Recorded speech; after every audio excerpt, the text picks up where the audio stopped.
Welcome to the Reverie Esports Open. And I think my mic might be too loud, so give me a moment to fix that while Octavian does the radio cast. Hello, everybody, and hopefully we'll have a visual as well as a radio cast for you very shortly. My name is Octavian. I'm joined here by effect_effects. I think there's an underscore there. I'm not sure. He's never told me. It's a pretty personal detail about the guy. We've got the bands coming through pretty fast here. We're going to be getting into the picks right thereafter, in general order of things. And we've got our finals here for the Reverie Open in the month of February 2017. And I'm kind of excited. We've got some pretty damn good teams here. Supernova is going to be making a splash on the stage here. They are our number one seed, so it's not too terribly surprising to see them get this far. And they're going to be joined by Transfusion, who are the number two seed going into this. So this is honestly about what we expected here at the finals. Not too many surprises, but that doesn't mean that we're not going to have an exciting match.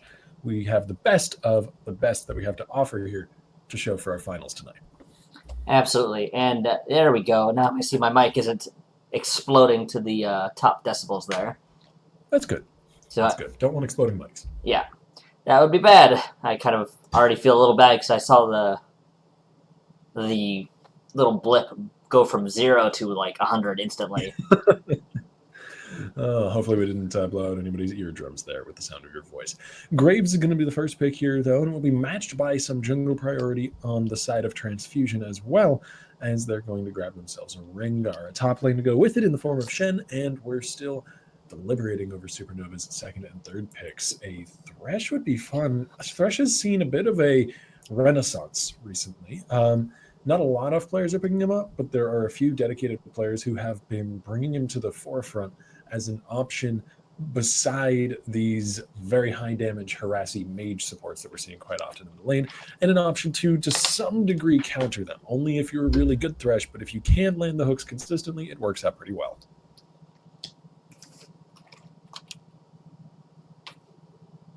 Well, we're going to see a Lulu cover. Lulu, of course, actually been seeing quite a bit of play as well. Still with me, Effect? Yes, actually, I just realized I was talking without hitting my push talk key. Whoops. That'll do it. Yep. Anyways, Lulu. Yes. I actually quite like the Lulu pick into the Thresh. It's got the range to harass him in lane, as well as really good tools to counter engage, which is how Thresh is going to try and survive in a ranged versus melee matchup lane. So the Lulu really does just make the most sense going into a Thresh lane. It'll be interesting to see what they pick alongside it. Cassiopeia, so they're saving their AD carry pick for last, which is kind of weird. A little curious. I'm actually really surprised they didn't say that mid lane pick for very last. Yeah, especially considering that Jhin is on the table and is likely what you'd want to pick here. I'll be really surprised if we don't see a Jhin pick here. And hello. Oh, it looks like maybe, there was a mispick. Yeah, there was a mispick on the side of Transfusion. They were meaning to grab their AD carry pick there, which we were so curious about. And they actually had their AD carry disconnect from voice comms as well as client, it seems, so they weren't able to determine exactly what he wanted to pick. We'll be getting into the game as soon as possible. Give us just a moment to re-invite everybody to the lobby and get it started up. Shouldn't take more than a couple moments. I was so confused at first, like, why would they not pick their marksman there? That doesn't make any sense. My head was going to explode. Yeah, especially because Jhin was still on the table. He wasn't banned or picked at that point, and Varus was taken away. And if neither of them is on the ban list and one of them has been picked, pretty much guaranteed here in mid-season, early to mid-season 7, you'll see the Jhin pick into the Varus, or the Varus pick into the Jhin. There's kind of 2 AD carries and then all the rest of the AD carries nowadays. Yeah, so some of the less desirable moments of the league meta, but that's just the way it is sometimes when some things change. In this case, it's lethality. Yeah, and I wouldn't say there's a huge gap between Jhin and Varus and everybody else. It's just they are that ratchet above everyone else, even if it's not too extreme of one. And when you're playing in even just the amateur competitive scene, you're playing in any sort of competitive level, you don't pick the second best. You pick the best if it's open. And Jhin and Varus are, if only marginally, still kind of indisputably the best in the AD carry position right now. Absolutely. And this isn't the worst meta we've ever seen. There were still League of Cleavers and stuff like that. That was always Well, fun. that's very true. It's certainly been worse. But that all said, we haven't actually seen the Jin pick. That is true. It could be something. It could be something else. I'll be And surprised. to be fair, Jin isn't awesome into Thresh. He isn't awesome into those sort of harder engaged supports because he doesn't, of course, have any mobility. He's rather squishy. I mean, he has all those weaknesses that just have always been a part of his kit, even if his strengths are particularly strong right now. So maybe we don't see the Jin pick into this lane. But all that aside, it's still pretty likely, I think, that we see it. We're going to be getting into the next draft here, though, and getting through it very quickly, rapid fire going through these bans and picks. It's going to be the same picks and bans as last time around, no changes, at least not until those last 3 picks that we were still on. Absolutely. Everybody should be locking everything nice and quick. Some people obviously take a bit more time than others.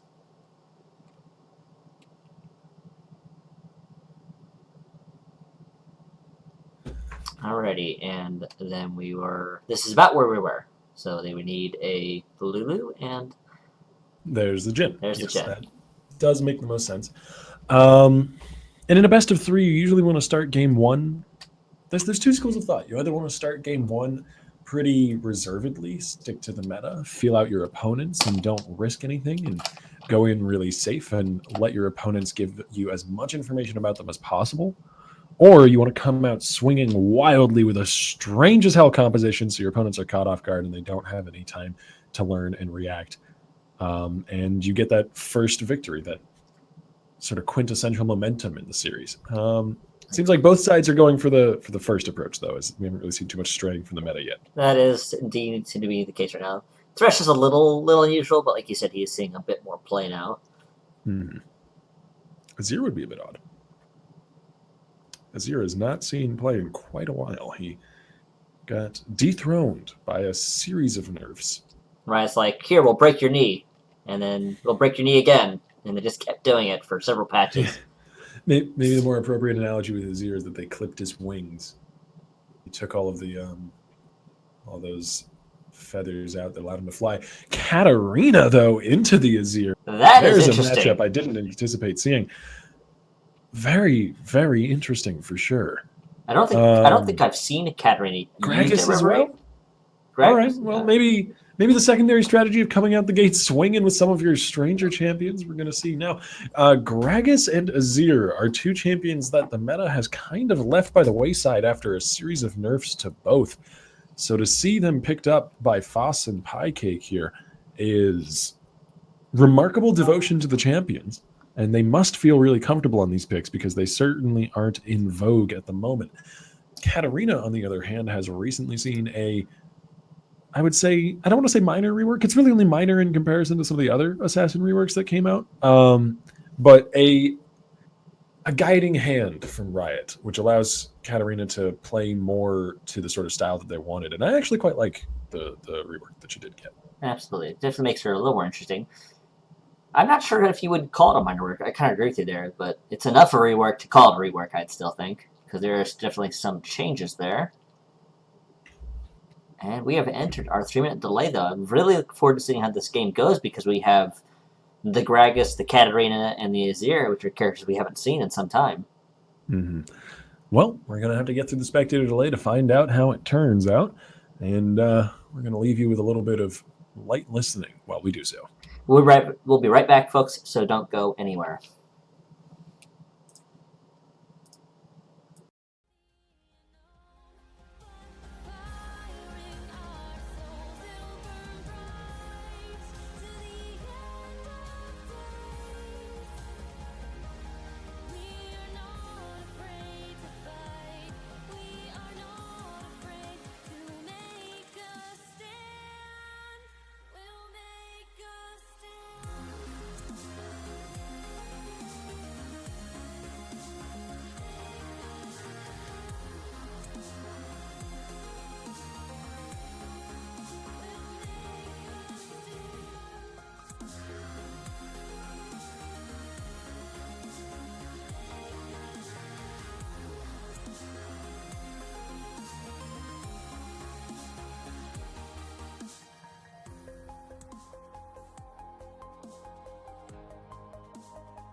And here we are on to the Rift with a slight delay as the game hasn't 100% started. Yeah, the spectator client once again being a little bit worrying. It's been doing this recently where it will load into the game actually 5 or 6 seconds before the 0-second mark on the game, and so it will keep us in absolute darkness, waiting in suspense until the teams actually spawn. But it shouldn't take too long until we're lit up once again. There we go. And yeah, game 1 of our finals, cutting right to the chase here between Supernova and Transfusion, whose name I really like now that I've looked at it from more than one angle. It's Transfusion. It's a play on words, and I appreciate it. Those are always amazing. Noodle Warrior is a very interesting start. I've actually seen this once before, but I don't remember how well it did actually. 5-man stack here from Transfusion, though, as they actually both teams defensive start. Both teams pulling the same sort of strategy. Yeah, 5-man stack, though Supernova is going aggressive with theirs. Trying to take advantage of the Thresh, I imagine. Might be looking for an opportunity to grab a free flash. Yeah. If Dillaran can land a solid hook, that would be pretty awesome, but they're on the other side of the map, wrong side of the map for that. However, vision will be gained by Supernova that is not currently being gained by Transfusion as they wait for an opportunistic strike on an enemy team that isn't coming.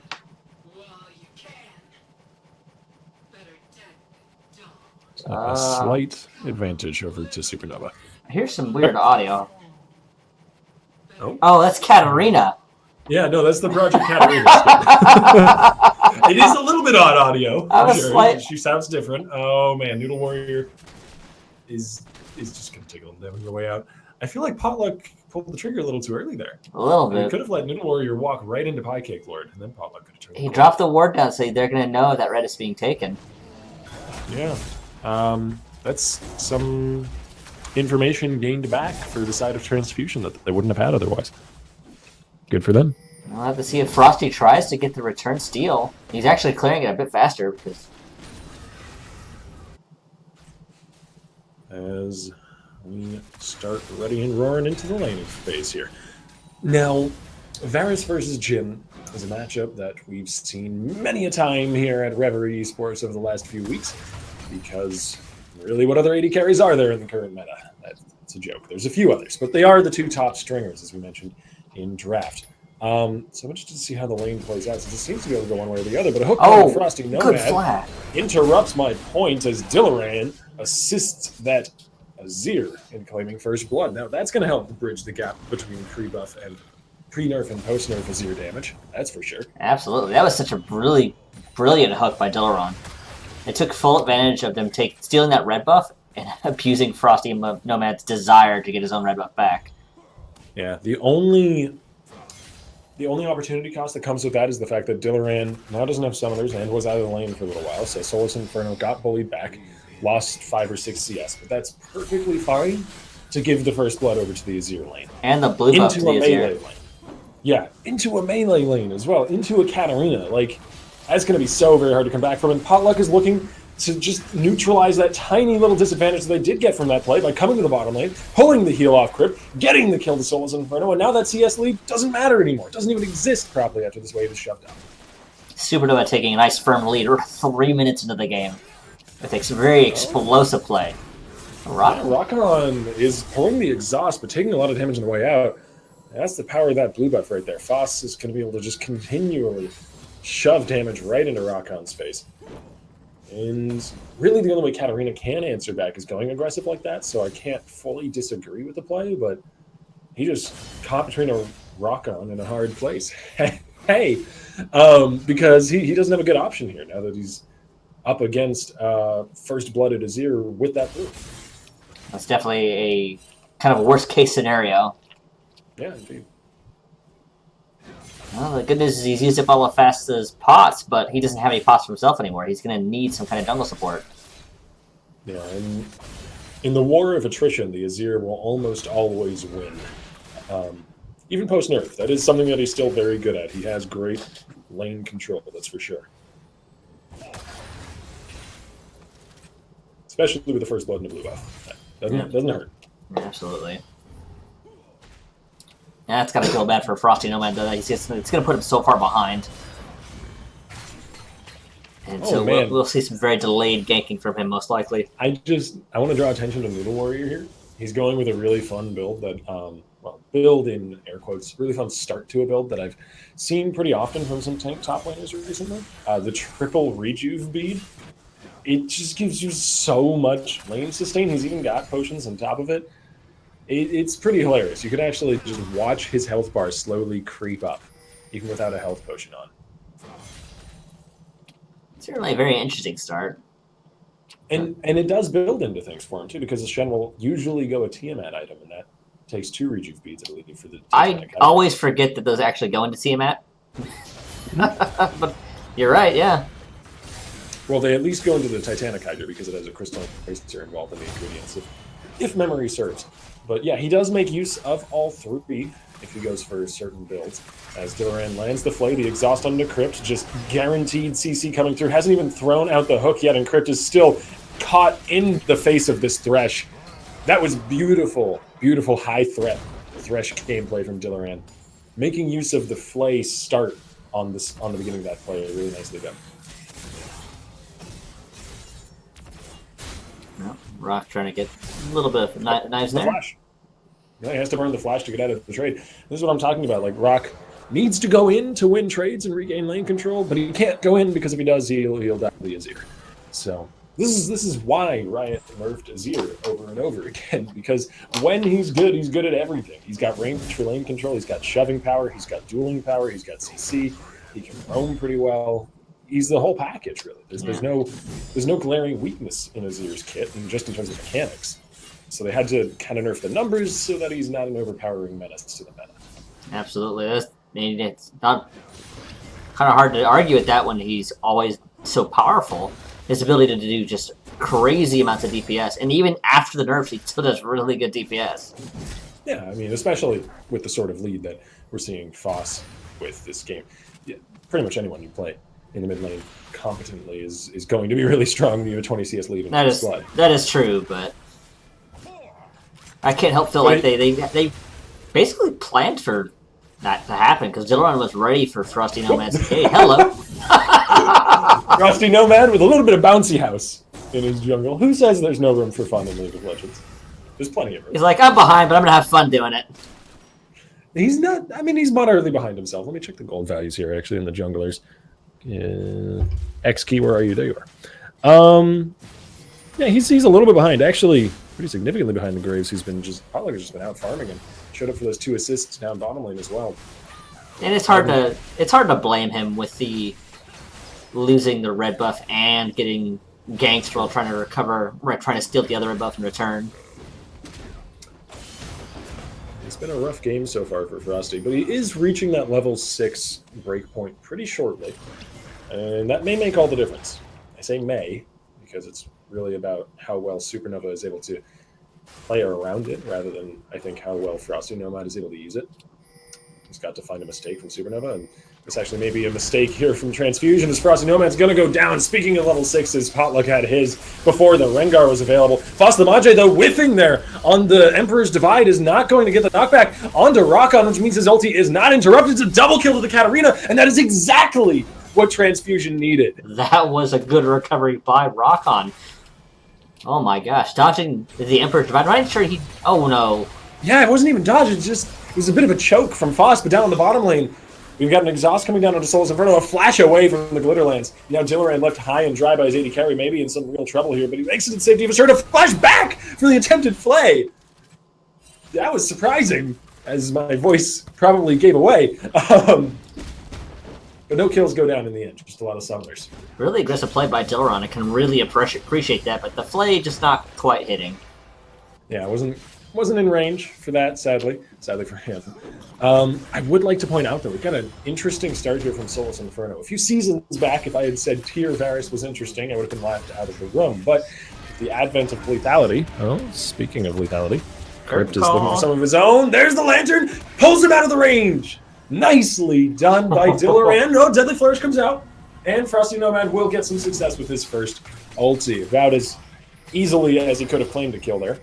But in the meanwhile, we've got a visit from the jungler on the other side of the map. Potluck coming down to the bottom lane, but is going to be vexed by a Lulu and chased on out of town. Noodle Warrior claiming the kill. And Foss the Magi kept away by a nicely placed Deadly Flourish.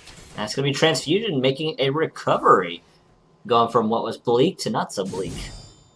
Yeah, and over just the course of a few minutes as well, and a few separate plays, getting their lanes that were hurting them most back into the game. That is literally exactly where they needed gold. 2 kills on Katarina, and kills in the bottom lane and a kill to the jungle.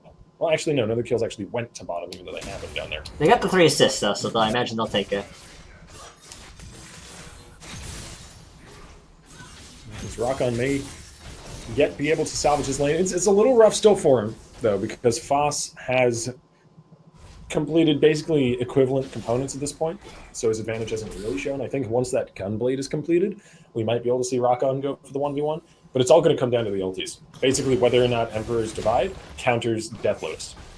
If it does, I think Foss wins. If it doesn't, Rock-On wins. And that's a much better position than Rock-On was in before, where I don't think that was even a question, basically. Even Emperor's Divide with him wouldn't have saved him. But Crypt might be in a lot of... Well, yeah, he's in a lot of trouble. This is what I was sort of slightly worried about, picking the Jhin into the Thresh lane, and worried for good reason, it seems, as Potluck is going to find Frosty Nomad, advancing into the enemy jungle, and donating the kill on over to Pie Cake Lord. He's happy to smash a barrel down for that. It seemed some very, very aggressive play by Potluck, not hesitating at all to invade and look for Frosty.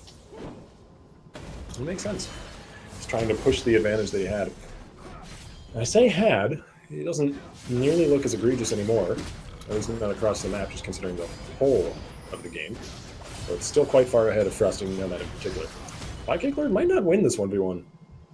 Tiamat doing some good work.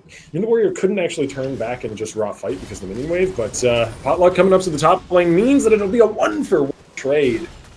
As Pie Cake Lord was a little early on taking that tower aggro. I think maybe Graves could have taken that first. Definitely a very slightly rushed tower dive, but good on Noodle Warrior saying that the mistake and go, making sure he got the 1 hit. And to be fair, they nearly did burst down Noodle Warrior. I think the final killing blow was dealt by Graves' smoke screen, which really doesn't do that much damage, so you gotta consider that he was very close to being dead before that, which would have meant Gragas might have made it out alive, so the margin for error there was very slim, but a 1-for-1 trade is still not terrible. I love that ward placement by Supernova in that red side. Oh, wow. Keep an eye on the ultis here as Emperor's Divide. Orange just burned to keep back the advancing shit. That's fine. As I was saying before, I was a little interrupted there. I love the control ward positioning up in the red side jungle from Supernova, so they can always see that area. Ooh. And no Emperor's Divide means that Rock-On claims Flash with Death Lotus. So a favorable trade for him. Still has his own Flash available. Might be able to make something happen with that. Definitely doing much better for himself now that he's gotten those 2 kills under his belt. Yeah, as well as just getting past the level 6 breakpoint, which is pretty crucial for Katarina. And hopefully soon getting out of the laning phase. I'd actually wouldn't be surprised to see some roams, not only because it's Katarina and she's good at that, but also because Rock-On is bringing a teleport to this game, which you don't see as often in the mid lane anymore. Ooh, slightly short on the Shadow Dash. Yeah, the Middle Warrior is unlikely to win out this trade in the long run without the advantage. Taunt. There's the Bily Slam against the wall. Barrel's gonna implode there, and Noodle Warrior will go down to just 1 more cast over the head. Those percentage damage chunks doing so much damage to Noodle Warrior.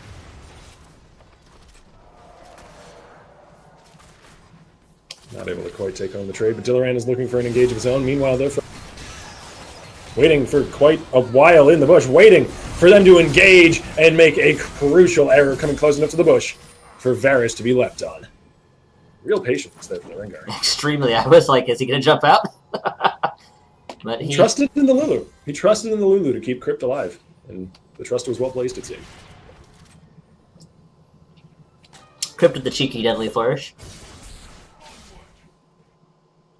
Frosty Nomad's going to be searching for his next victim. It's going to be a ward. Maybe not as high value as he wanted, but hey, it'll do. And yeah, I think it's going to come down now to how some of these solo lanes roam around. We've got a lot of roaming potential on Transfusion in particular. They're running the double teleport, and they've got both Rengar and Shen. They can maneuver around the map and make engages happen really, really easily.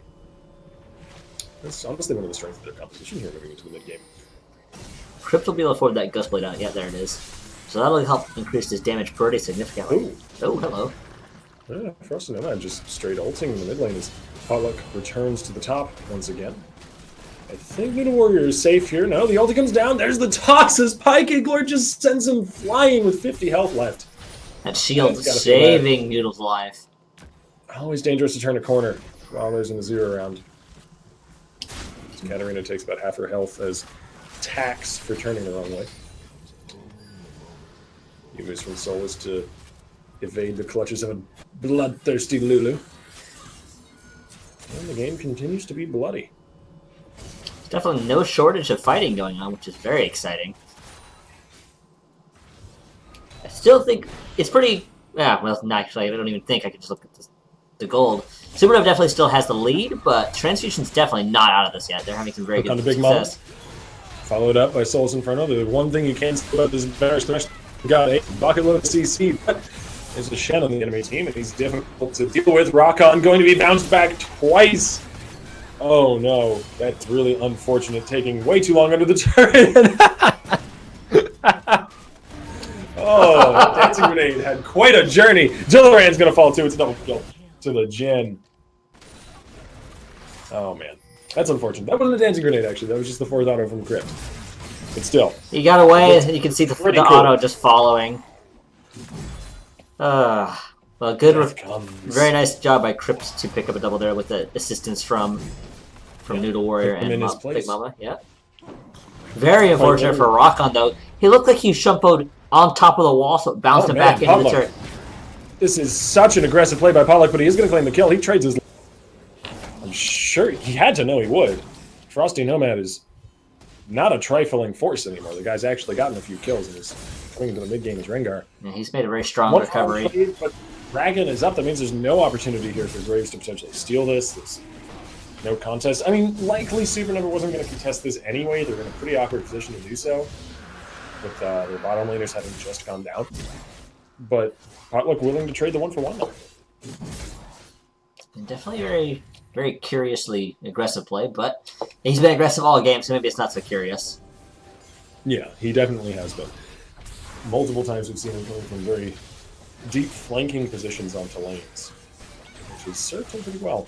Foss, I don't think he's in that much trouble. Yeah, he can Shurima his way over the wall there. Big Mama accidentally whiffing the Glitter Lance.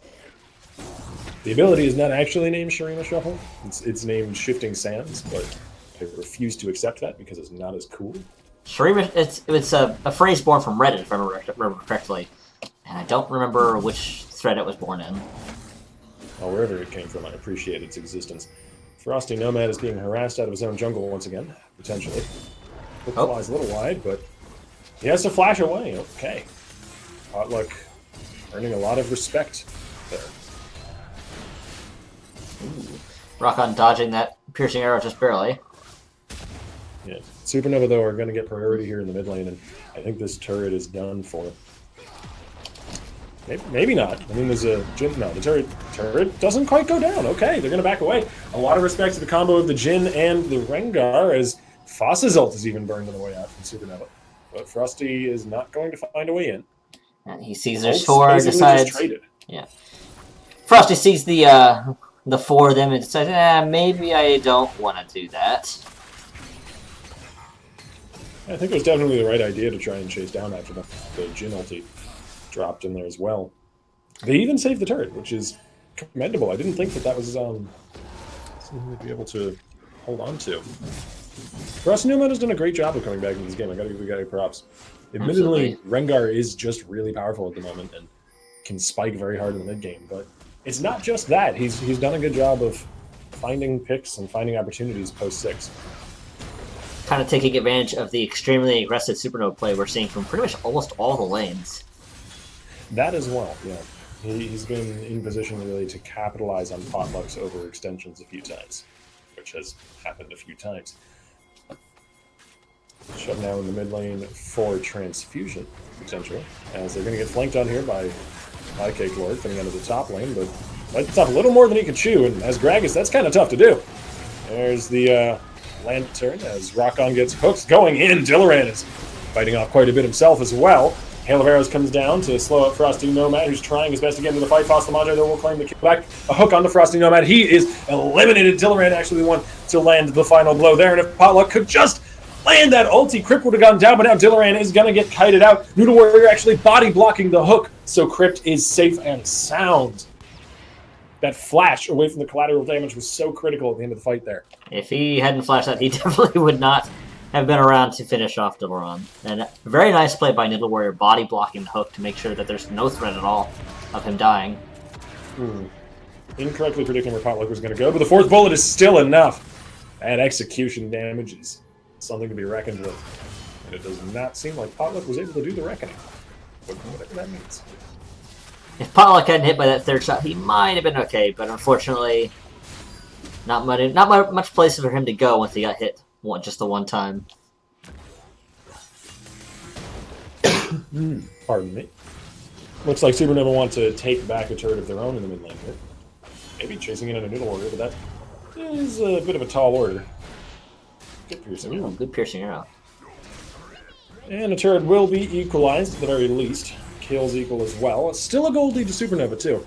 Partially just because of some really titanic CS leads almost across the board. 60 up in the top lane is almost just ridiculous for Cake Lord. And then a commensurate 50 in the mid lane as well for Fostamanja. It's pretty crazy. Admittedly, their team fighting has not always been clean this game, but Supernova certainly did a good job in laning phase. Rock-On is going to be shunned home over the wall. There's the Death Lotus. Does get interrupted. Beautiful double taunt by Noodle Warrior. I don't know if that was on purpose or not. There. Azir is eliminated almost instantly. Varus ulti will do a great job at kiting back for the remainder of Supernova, which is really well done by Noodle Warrior and I think it was Big Mama who popped the blast cone there. I'm not sure, but Azir got knocked backwards into the line of the Shadow Dash. That was pretty fun. I'm not sure. Maybe I'm not sure if he flashed into it or what, but yeah, he was positioned just in the right spot. And the Emperor's Divide not quite keeping Rock-On out because obviously Shimpo is a blink and not a dash. Good sidestep from Cake. And I think he gets away off the back there. Cake Lord actually still doing quite alright for himself still. Oh yeah, he's got just an absurd CS lead, honestly. And that's where most of the gold for Supernova is coming from, is they still have a 3K lead. It's pretty much the only place it could be coming from. They're evened up in kills and turrets. 60 and 70 top lane. Such an aggressive flank. This guy is coming from the opponent's side every time he goes for a gank. And it's just impressive, that level of jungle control required to be able to do that. Oh, collateral damage actually pops early on Rock-On and thus won't be able to reach the Shen. But my god, Potluck just has so much damage, it doesn't matter. He'll take the Katarina instead. He doesn't care. No, not a care in the world. He doesn't even have a Hex Drink or anything. He took a lot of damage, but he was just doing so much more. The lethality is pretty good. Edge of Night, good item, even after the nerf. Volcanic Drake, though, this is going to be pretty highly contested, I believe. Frosty Nomad is going to be one of the first ones to do the contesting. Souls Inferno will take a Lantern, but at the cost of quite a bit of health. There's the Emperor's Divide as well. Fostamanja going to shuffle his way out, Sharina style, to the back of this fight. Big Mama, using the Wild Growth himself, does mean that there's not that defensive buff now for a carry, potentially, but that's the last of Supernova's concerns, as some of their health bars are blinking themselves. However, the tanks are diving in, and we'll see whether or not they can get some work done. Cake Lord will claim one kill as Frosty Nomad finally goes down for the first death of this engagement, but Rock-On is looking at those juicy low health bars and looking for some resets. But it's a double kill for the enemy jungler as Potluck goes for another one of his trademark aggressive flanks. It's a triple kill to the incredibly low health Graves, and Katarina just ain't able to clean it up. He's at the 30-40 health range. Man, Potluck. Rock-On's doing a fancy dance, though, on the bottom side. Either way, though, that's Supernova once again coming out on top. It looks like they're going to get a turret for it, possibly. Can't quite see its health. Darn you. I feel like A perfect way to encapsulate how aggressive Potluck has been this game is to look at what he did after that fight. Not during the fight, which admittedly he was quite aggressive during. He came in from the back and cleaned up a few really low health kills in an otherwise quite even battle. But 30 or 40 health, as you said, at the end of that fight, and he goes for blue buff then dragon. He doesn't base. He doesn't hide in the safety of the darkness of a bush and go back home. No, he steals away a blue buff, goes and solos dragon, and then takes his own red. And because of the lifesteal off of his jungle item, he's back up to nearly full health. And now he's most likely going to be building a Phantom Dancer, which is only increase his dueling power. Yeah. Phantom Dancer, maybe a Death's Dance, also incredibly powerful on birds. Maybe a Yumu's. You never know. Maybe one with lethality. Yumu's, Maw. I would not be surprised to see a Maw to deal with Rock On. Could be quite nice as well. Apologies. Been battling a cold recently. Hopefully that wasn't too loud. Frosty Nomad, though, rushing into the Yumus of his own. Foss is going to be left as the Lantern pulls his allies to safety, but Rengar ulti not going to find any targets. That's unfortunate for Transfusion. It's one of their most reliable sources of engage. However, the shove on the bottom lane means that Baron is a real possibility. Yeah, there's a ping in it. They're going for it. They do actually burn this down pretty quickly. Rengar in particular is quite good at that, as they've chunked away a few thousand hit points already, and it doesn't actually look like Supernova know that this is going on. They suspect it, but they're coming at it from such a cautious angle, they're not going to make it here in time. The Baron goes down. Nicely played by Transfusion. Rock-On might be in trouble. He's forced to flash. It looks like the Rengar dies, but that's fine. That's honestly just fine. If he had kept backing, I think he might have been okay, but he canceled his own back.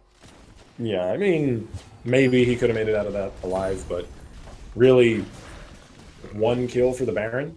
And I suppose 2 turrets, maybe even 3. This is becoming less and less turrets fall. 1 kill isn't that big a deal. It's just the turrets going down that might be. Supernova punishing them pretty hard for that. Taking full advantage of the fact that they were forced to back in kind of an awkward position. And this is one of the ways that you can try to play around a surprise Baron take this early, as Transfusion gets engaged on with Pie Cake Lord in the back there. Nice Sonias by Rock-On to dodge the explosive cask. Yeah. This is one of the ways that you can sort of play around an early Baron. You can, if your opponents get it, you can then take an aggressive stance immediately after, because it took a lot of resources to bring that Baron down when you're only 25, 26 minutes into a match. Here's the curtain call. Transfusion looking for a fight here. 4th bullet actually doesn't quite land. They've got a Shen ulti coming in as well. Nicely done on the Varus ult. Max range there. Maybe holding them back. Number Warrior looks for the Shadow Dash, but I believe that was Potluck just dashing away from it. And Rock-On is gone instantly. That's half their teamfight damage right there in the form of the Katarina. They were waiting for it. Fights moving forward are all going to be determined by whether or not Death Lotus goes off uninterrupted. That was very much interrupted. Very much. Definitely, I feel like they were waiting for it. They didn't use any crowd control until Rock-On jumped in the middle of their team. And that's the problem with the Katarina mid. It's the problem with some of these characters that have so much power packed into one ability. A little bit less so since her rework, but Katarina still is very much ulti reliant and very much reliant on just cleaning up fights and not being able to start them off yourself. Overzealous a bit for Rock-On. Even despite the Baron, it looks like Transfusion are coming out the worst for the wear here. They're going to be losing a pretty hardy team fight and potentially even losing their Shen flash away. They'll at least keep the top laner alive. And Potluck is just melting noodle, seeing the price of very low armor. These lanterns from Dillaran have been well timed. Almost always max range as well. Good positioning from the Thresh. No Warrior looking for the flank, but going to be... Very nice slow by Cake Lord. Mm-hmm. We almost see 100 CS lead now for Pie Cake. That's just absurd. And it's definitely paying off. He's got the Sunfire and an Iceborne and some magic resistance, which will most likely finish there. Yeah, there it is.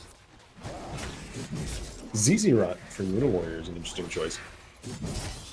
I don't really think that split pushing is going to be the answer here for Transfusion, but I suppose having it as an option certainly doesn't hurt. I think having a stronger armor item probably would have been a better choice, but that's just my personal opinion. Yeah, I think that's the main weakness of the decision. It makes it a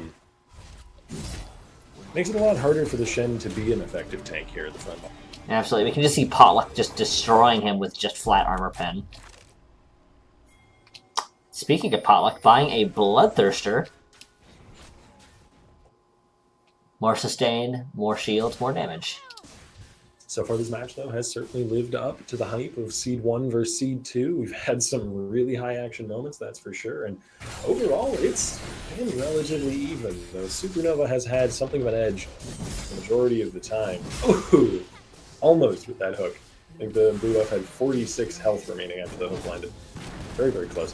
Wait, did Foss get it? I think Foss might have gotten it.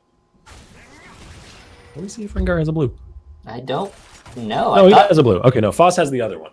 Okay. It confused me for a moment. I thought my caster eyes were starting to lose their edge. There's Potluck dashing forward, though, Noodle Warrior maybe in some real trouble. That is a red buff Graves as well, of course. As Noodle just melting under that damage. He does not have any durability right now.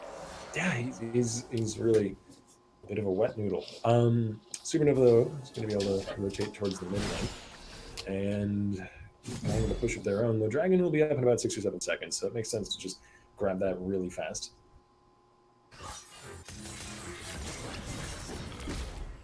As Paco continues his own up top. And it's kind of scary, actually, when a team with one fewer teleport and not a Shen top lane is the one out-rotating and out-positioning on the map. Because they certainly don't have as many tools to be able to do so. Rakan's in a lot of trouble. Second inhibitor now. Yeah, Potluck is unstoppable. A Monaco, I believe he has well earned this game, and his crit falls as well. His double kill going over to the Graves. The second one even unassisted onto the Jin. That's how much burst and how sudden it was. Big Mama burns away to the Deathfire touch passive, and this will be GG. Game 1 going to Supernova in the first of our best of 3 series for the finals here at the Reverie. Not open. I was about to say Reverie Open because that's usually what we cast now. The Reverie Closed Buy-In Tournament, which has a cash prize, $145 actually, as well as some gift cards to one of our sponsors, Pico. Absolutely. So we'll be right back. We are going to take a minor commercial break as we get set up for the next lobby. We'll be right back, folks, so don't go anywhere.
nights are getting shorter, lack of energy I'll conquer. In my soul, this is real. These nights are getting shorter. In my soul, this is real.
And we're back. There we go. I had to unmute my mic. Sorry about that. For the second round of our February final buy-in tournament. I almost said open, but that's obviously not quite right. And we've got Supernova. We're going to be on the red side and coming into this one with best of three, facing off against Transfusion, who will, of course, be up against them on the blue side. Now, game one was quite a bloody mess for the most part between both teams, but Supernova was consistently coming out just that little bit more on top. Well, I say a little bit, maybe a little more than a little, but it certainly wasn't a highly decisive game, even if Supernova had a marginal control the whole time. It was the CS leads, I think, that really pushed it over the edge. It's just every single lane, including the jungle, just had more CS. And it wasn't small margins in the CS department. It was pretty big in most lanes. Yeah, and in addition to that, Potluck just played such an aggressive game on Graves. However, this time around, it will be banned out, in fact, by Supernova, as is Kha'Zix and Ivern. So a lot of jungle focus in these bans. But Lulu's going to be the first pick. Big Mama really wanted to secure that one. Surprising, actually, to see a Lulu first pick. I'm not sure. Be that highly contested. Yeah, I'm not sure they needed to contest it there, but maybe they know something we don't. What it does do is it doesn't give anything away for Transfusion. You know, it doesn't show their hand at all. But I think that's less important than getting a really high priority pick, because Shen and Varus are both string 1 picks for their respective lanes. Yeah, so it's going to be Pie Cake Lord. English is hard, stealing away the Shen away from Noodle Warrior. I think we may be having some minor internet issues. Hopefully that's not the case. I'm not really hearing you loud and clear. Testing. Can you hear me? Am I coming through audibly? Yes. All right. I can just barely make out what you're saying. Oh my, that's not good. Keep coasting off the back of that. Can everybody in the stream hear us fine? Let us know in the chat, please. That is going to be a Fiora locked in. Very interesting.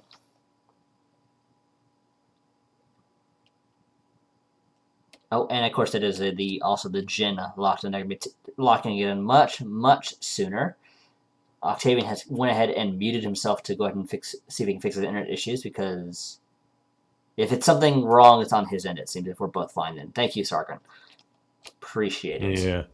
Still unsure what might be causing that, but I'm still hearing a robotic version of effect, not the regular one.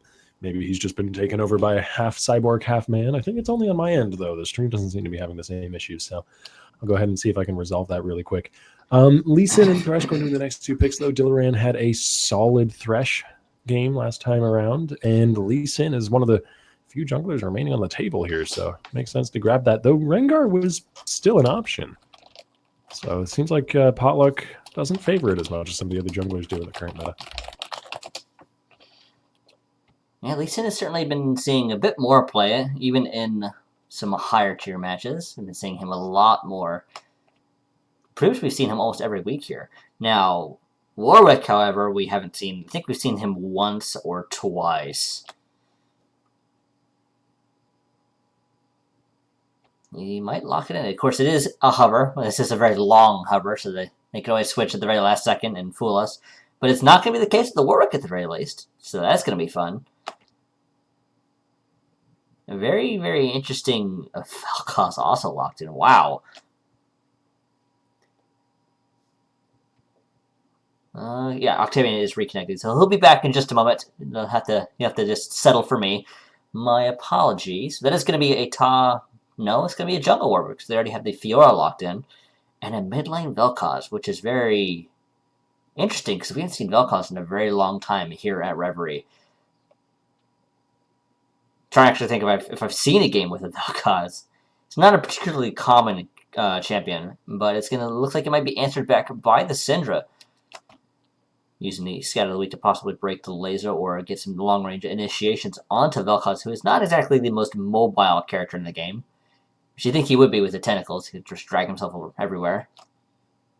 But I guess he does float, so not quite. It is going to be the Syndra locked in, though. And it looks like we have everybody where they want to be. So a vastly different game in comparison to Game 1, with the exception of the bottom lane. It's going to be very interesting to see where this goes. And no, you're still muted, Oct.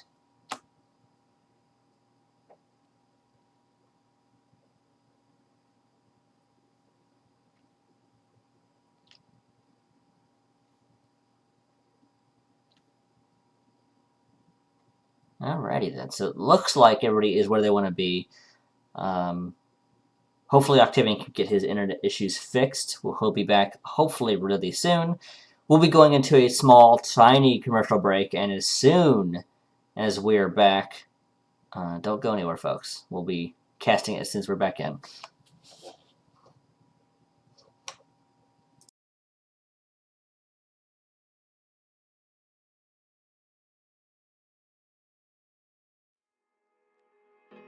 Let this be another knot to tie around my bed at night. I know I've lost the fight to erase your face, my mind.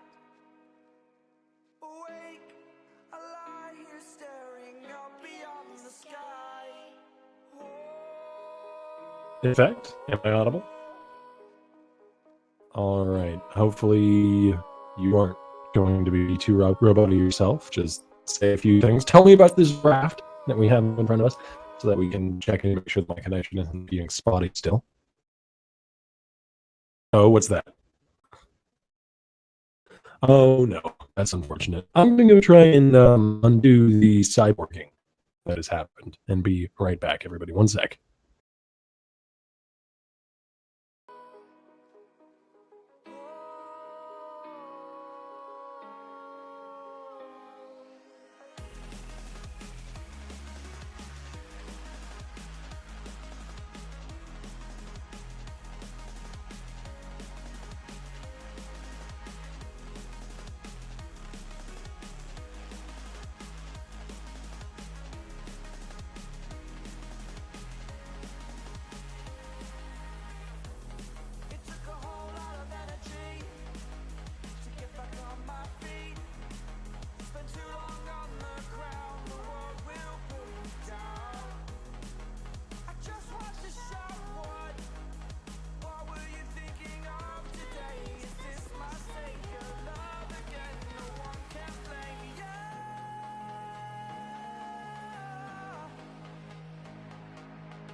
from the dead.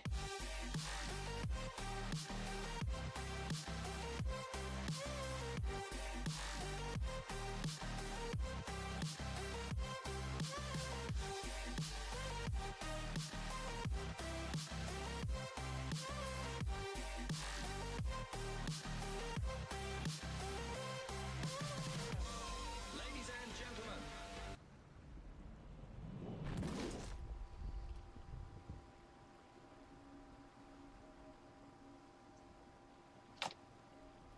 And we're back.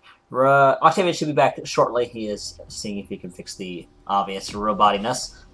And shouldn't take too long.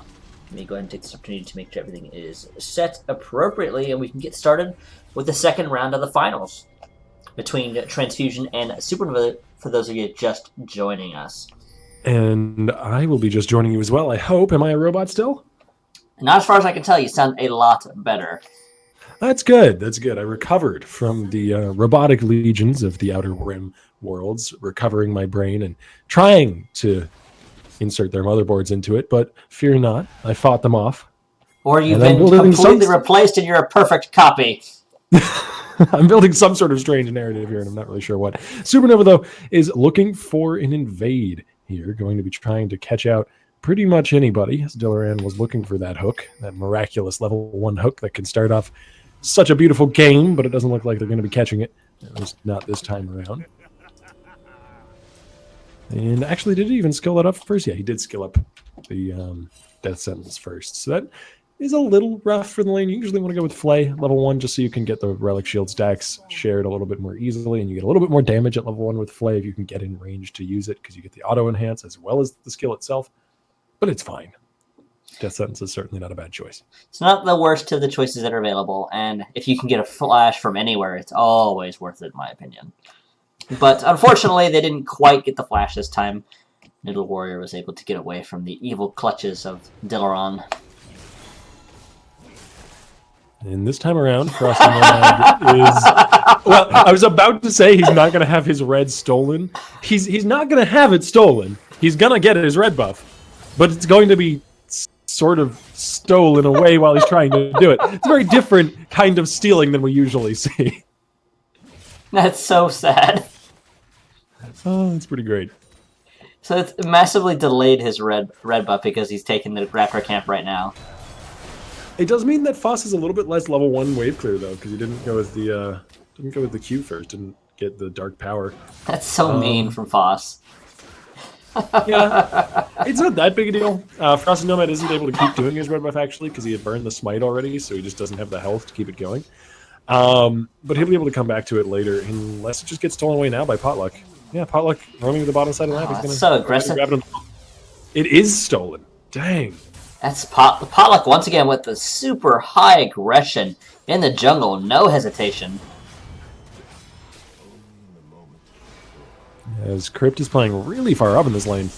Dillaran going to be able to play him back and land the hook. Crypt playing way too far up in this lane. The exhaust on the Solist is a little bit too late at this point. The damage has already been done quite literally. Big Mama's going to fall as well, and that was just some real over-aggression from Crypt.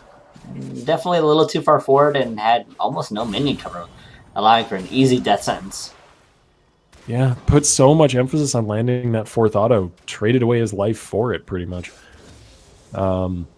Unfortunate, because the bottom lane was kind of a point of pain last time around for Transfusion, and Supernova are on track to get an advantage down there again. Potluck and Dillaran looking for possible ambush once again in that bush at the bottom there. Oh, Frosty Nomad, though, steals away the enemy red buff, so he equalizes it. Nicely done. Well, he equalizes the buffs. He doesn't equalize the fact that Potluck has already managed to get a successful gank off.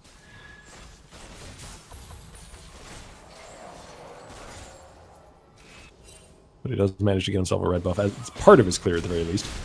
This time not harassed away by Syndra, as Potluck returns to the bottom lane once again, just for a quick visit. Some damage onto Big Mama. As Crypt and Big Mama are shown the error of their ways. It's definitely going to be... It's definitely going to be a little mistake that might be difficult to come back from. We can already see they're paying for it with the CS on top of the kill and assist. Mm-hmm. And again, we're seeing Solus Inferno go for the tier Varus build, which is something that's not nearly as popular nowadays because you see a lot more just raw lethality builds. But with the nerf of Edge of Night, this seems a good amount more reasonable for sure. Going back to sort of the older style of Varus play, where you get that tier early and you stack a bit up in lane. Real patience by Frosty Nomad, but it's not going to be rewarded. Even with the dash in, it doesn't have the gap close necessary to get on the Piecake Lord. Piecake going for the ward into the river, but she knew that the Warwick was in there. If he goes down here, then that was just some, I don't know, over-aggression once again. Some curious levels of over-aggression by players on both sides. The fear pushing Piecake Lord back out from the safety of his turret for just a moment there, but Frosty Nomad is going to get taunted under, and Piecake Lord will claim one back. 3-0 now for Supernova. Frosty with a little bit extreme over-aggression, getting taunted right underneath the turret. Tron's modulated, but not before he got the hook out. I like that lantern place there, trying to put the fear into the Lulu that maybe Potluck was waiting around the corner. But Piecake Lord is now the one diving too far under a turret. And Unit Warrior will get the kill. The tables have turned. The turrets have turned. Yeah. So Piecake Lord maybe feeling bad, decides he's going to pull a Frosty Nomad and die to the turret. Oh, look at that run animation. That's so cool. I'm kind of sad that Warwick didn't become popular after his rework, because they put a lot of effort into those animations and stuff. You can see that for sure. But Frosty Nomad is going to be able to probably claim the kill here, actually. The Jaws of the Beast wasn't used. Oh, we're on a different camera, it seems. Yeah, Frost. Oh, are we? Well, my directed camera was interested in Frosty Nomad. We were interested in the bottom lane. Currently, we're looking at Fast Magi and Frosty Nomad. Now we're back to bottom lane. Yeah, Frosty Nomad nearly killed Potluck. Chased him into the back of the Baron pit there. Oh, good flash. Now Yeah. Frosty Nomad roaming in the mid lane is going to gallop his way towards Foss. Chilling Smite as well as Jaws of the Beast will be enough to close the distance, hopefully. Oh, He does have the speed buff from his passive. There's Jaws of the Beast, and Foss is going to go down to one more auto. Nicely done. However, he's getting flanked on here. Dilliran will flay him backwards. There's the Lantern to pull Potluck into the fight. Dilliran going dangerously low himself. Frosty Nomad might be able to claim this one. He gets the shield off of what I can only assume. There's the life steal as well. So very close. Potluck almost goes down for the third kill. Big Mama is not going to continue the chase. I think maybe he had that, but he did that shield. That must have been Strength of the Ages there from Frosty Nomad, which is an interesting choice for sure. I actually didn't get a chance to look at there. Or was Lulu close enough at that point to give him health picks? Oh, Big Mama's flash is down. He must have flashed for the health picks at just like max range or something. But I don't see why you'd go Strength of the Ages on Warwick. He's got the Fear. I suppose that's a hard CC, as well as the ulti. That's not that bad, actually. The Fear would just be so good. Anyways, my rantings aside, Unit Warrior going for the 1v2 trade here. Almost trade. Doing quite a significant amount of damage with that Tiamat. And that's really the strength of Warwick. He's able to handle those close-up trades really, really well. So is Fiora, though, but not nearly well enough, it seems. You can't dodge that. Kicking him backwards. Can't dodge a Sonic Wave in your midair, unfortunately. Yeah, and didn't have Riposte available for the Dragon's Rage, or if it was, didn't time it at the right time. This is Supernova pulling ahead once again, and a very similar game to the first one, really, with a lot of messy kills, but as a general rule of thumb, Supernova coming out on top. Oh, Zilron being really aggressive. Yeah, Frosty Nomad could be able to punish him for this. As Rockon's going to get nearly bursted. Oh, there's the ignite. It's burning. He is bursted instantly. Frosty Nomad going to be hooked out in his own jungle, though. Piecake Lord teleporting in off the back of that play and claiming a kill. And This is looking a bit cleaner for Supernova, that's for sure. Definitely a much cleaner game. Yeah, I'd have to agree. A much cleaner game overall. Potluck is still so aggressive with everything he does, though. Oh, yeah. Something about and highlight. on a champion where it fits so well as well again. There's the hook onto Crypt, who's once again just a little bit too far up the lane. The bottom lane has been something of a point of pain for Transfusion in this series so far. As Piecake Lord could easily clean up this kill if he can only make the distance, but Fiora's going to be able to lunge away. He's sticking around, but he could be in a lot of trouble. Here comes Potluck. The riposte would be critical here if it had even come out. I think it might have been on cooldown, but a shutdown still going over to Fiora as the lunge damage did connect. 1-for-1 trade there with the shutdown. That's probably pretty worth it for the Fiora, as well as Frosty Nomad coming to the top lane. I'm surprised he didn't drop the Infinite Duress there. There it is, following over the wall with the Jaws of the Beast. It will actually track onto the target that it connects to, and Pyke Lord is down. The Infinite Duress looks like it was on cooldown, which is why. Yeah, it had been used.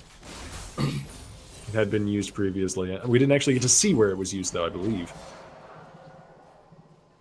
It does have quite a long cooldown, so... Interesting mechanic there with Jaws of the Beast. For those of you who may not have seen the new Warwick yet, he will sort of track onto his target if landing that. Rock-On is going to get pulled back by the death sentence there, and this is a very dead Vel'Koz, most likely? No. Actually, the delay there on the box coming up is enough to save his life. A change that's been in the works for a long time. There's the second cast of Infinite Duress, but it gets cancelled by a Flay. Dillaran coming up huge in this skirmish. Every hook landing in a Flay to cancel the Warwick ult. Beautifully done. Very, very solid support play. Frosty Nomad had no opportunity to do anything there. Yeah, really, really good job from Dillaran in particular. Foss did a great job in the engagement as well. And this is Supernova continuing to come out on top in the majority of these trades. Occasionally they'll give up a death here or there just to over-aggression. I'd say. An overzealous dive here, a 2v1 there that goes a bit sour, but really they're minor mistakes when compared to the disadvantages that Transfusion is giving up. Though at least the CS isn't as egregious. Yeah, CS is certainly a lot better than it was in the previous match, but it looks like they're also pulling ahead in kills as a result. Well, it's not really. It's a correlation, but not necessarily a causation. Mm-hmm. The one place where the CS differential is about as egregious as it was in Game 1, though, is down here in the bottom lane. Speaking of... It's a flash forward for that hook, and that is a squished Lulu. Dillaran continuing to play very aggressive here is going to be Lanterning Potluck under the turret crypt, hung up against that wall there by the Dragon's Rage, and I don't think Frosty Nomad really wants to jump in onto this action. Not without his duoing around. Dillaran's going to escape by the skin of his teeth. Potluck is just so deadly. 6-1. Has all of the AD right now. Going to be building more, probably. And this is the perfect game for Lee Sin, getting all these really early kills, getting a bunch of ganks down. Could only really be going better if he had given perhaps some of those kills over to his carries, but they're doing fine for themselves nonetheless. Gold has actually spread pretty well this game, as the chase onto Frosty Nomad could very well result in a kill, but Infinite Duress is going to hold Potluck up onto the turret, as will the knock-up from Lulu ulti. A bit of improper CC layering there, actually. That's alright. Probably a bit of a panic. Probably just looking for the health boost on the Wild Growth. Flash forward, but Unleashed Power doesn't have as many orbs as it could, so the kill will not be claimed. However, it was at least matched by the flash from Rock-On, as Frosty Nomad doesn't get in range for the fear there. Foss will chase him back with a few orbs. Frosty's just not having an easy game here. He is a bit behind in levels right now. Yeah, and I mean, he's also kind of doing the best out of his team, which is a sad story when you consider that he isn't having too great a game when he's down by almost double CS. Noodle Warrior going for the Duelist Challenge there. His Crypt is going to be in a 1v1. They never really had a hope of winning. Noodle Warrior's getting a lot of healing off that ulti. He flashes away, and the tower does his dirty work. Pyke Lord goes down. It counts. Noodle Warrior, though, it's not necessarily a really good sign. Oh my. Frosty Nomad is just not allowed any sort of relief in his jungle. He's going to get hunted down again. Piercing Arrow doesn't actually land, but a flash forward for the Tendrils of Corruption, and Noodle Warrior is donezo. That's the official term. The Exhaust onto Rock-On keeps Potluck alive. The box comes down. The Shen Shield onto Dillaran will make this engage even safer, and Potluck actually does fall to the errant AoE there from Vel'Koz as he bites the dust. I don't know if he can bite the dust. I don't think he has a mouth. One way or another, though, a 1-for-1 trade, but again, Supernova just continue to claim more and more map control and are actually pushing out the top lane at the same time. Yeah, I see a teleport from Noodle Warrior, but I'm not sure he can take Solus Inferno. Well, maybe he can. Soul Inferno certainly thinks so. He decides he's not even going to risk it. And this is really Supernova's game to lose at this point. With a 7K gold lead at 15 minutes. Doesn't really get all that much better than that. I don't want to say they have it in the bag just yet. Not because they don't have enough of a lead to win. They for sure do. They just seem to have a penchant for testing their limits and pushing the envelope a little bit. And sometimes that can come back to bite you if you do it at the wrong moment.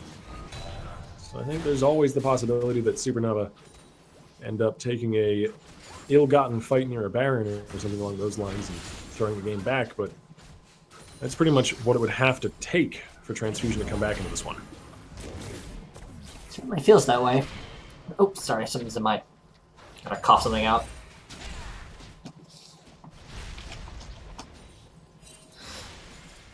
Well, that's a while in the future now. And it's only 15 minutes in. We've got roams across the board from Supernova. My God, that coordination was just gorgeous. That flash was beautiful. Both flashes. I don't know if you caught it, but on the bottom of that, they had a flash shadow dash. There's another kill. Supernova. They happen so fast. A flash shadow dash from Pycakelor, but on the top of that, you also saw Dillarian going for a flash hook max range through the wall. I missed onto the play as well. I missed the Thresh one, but I did catch Pycakelor's Shadow Dash flash. Like, these players, even if occasionally they're a little bit too ambitious, they seem to be on the same page almost all the time. Look at that dive. Pycakelor easily cleaning that up, and this is Supernova coming into their own. Potluck with a brilliant Dragon's Rage kicking Crypt into Big Mama. And this will be the secondary mid lane turret falling. Pretty much nothing that can realistically contest this, though I guess Frosty Nomad could come in with an infinite duress, and Noodle Warrior's looking for an engage of his own. The riposte not really connecting with anything. But Frosty Nomad going for the infinite duress doesn't actually land. It is a skill shot now, no longer point and click like it used to be. Shadow Dash onto Frosty Nomad, going to be pulling him back into this fight. That's Pycakelor falling, though, as Frosty Nomad gets out with barely any health left. The health picks on the way out just to make sure he gets out safely. Exhaust is not nearly enough to stop Foss the Magi, though, from claiming one back. And Supernova, even with a messy start to the fight, cleaned it up pretty well. Salsford going to be happy to take up the... I forgot the name of the lane now. Curtain Call. This Frosty Nomad does land the Howl, so the fear goes down, but there's just too much damage packed onto that Lee Sin right now. Potluck is certainly terrifying at 10, 2, and 3, building even more AD as we speak. And we're still pre-20 minutes. It's 23-8. This is a 12K gold lead. And Supernova, even if it feels like they're still being overly aggressive or just kind of dominating. Well, there's a line. There's a point at which you can't really call it overly aggressive anymore, and you can just call it very, very high-octane gameplay, because they're just winning. Like, even if they occasionally give up a kill, they are winning at pretty much every angle you look at it from. This Foss the Magi easily gets the 1v1. Super clean combo by Foss. Yeah. Middle Warrior is possibly going to go down here. Actually, he gets one more proc in the Vital. There's the parry. He's going to get the heal.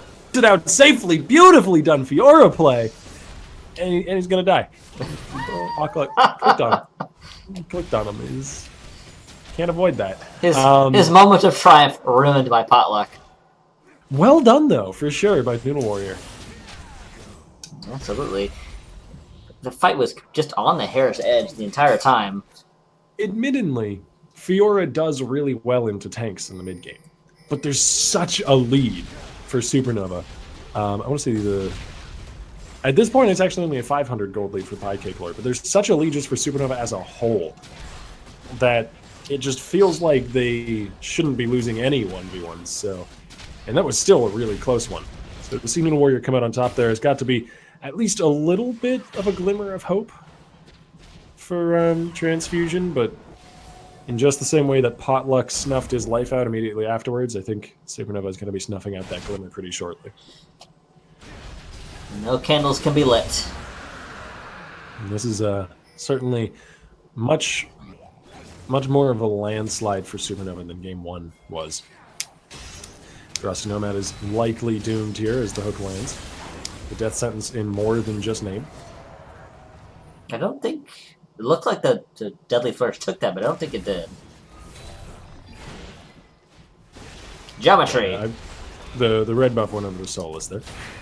But Supernova really just have to clean up on this game now. They've not got a lot left to really contest with. Nicely done there by the Lulu, holding that Valkaz alive.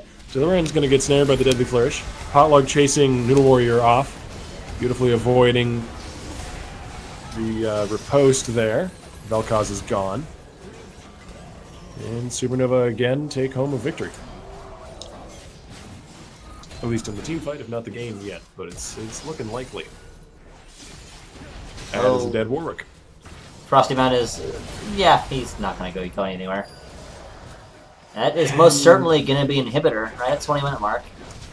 The loss, or I suppose it's not technically a loss yet, but just the losing nature of this game seems to be hitting Frosty Nomad hardest over the majority of his team, as he's just been caught out of position again and again over the last few minutes, even.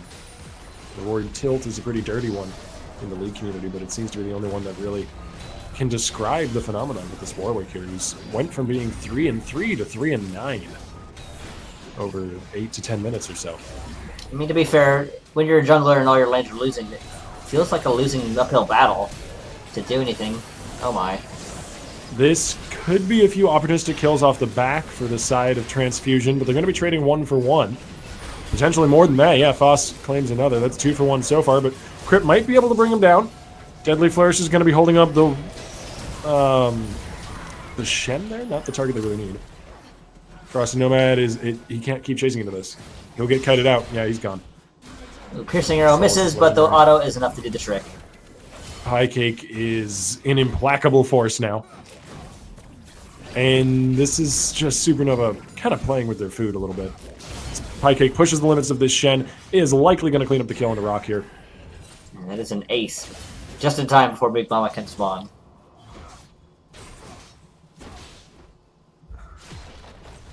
And there's really not a way back into this for Transfusion, I don't think.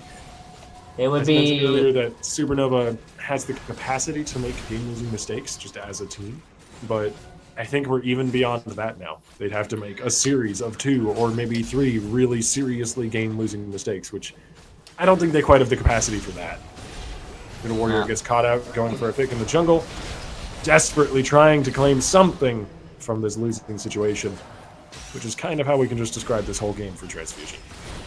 It's just been a series of disasters, and it would take a literal miracle for Transfusion to make a recovery here. Asteroids, maybe? A meteor, possibly. Yeah. See, I brought it up first this time so you could. I wasn't going to, but you did it for me, so I had to. It's become something of like a tradition here at Reverie, but there's really no integer by which you can judge a game in which Supernova aren't winning at the moment, and it's only 23 minutes in. This is really quite a good showing for them.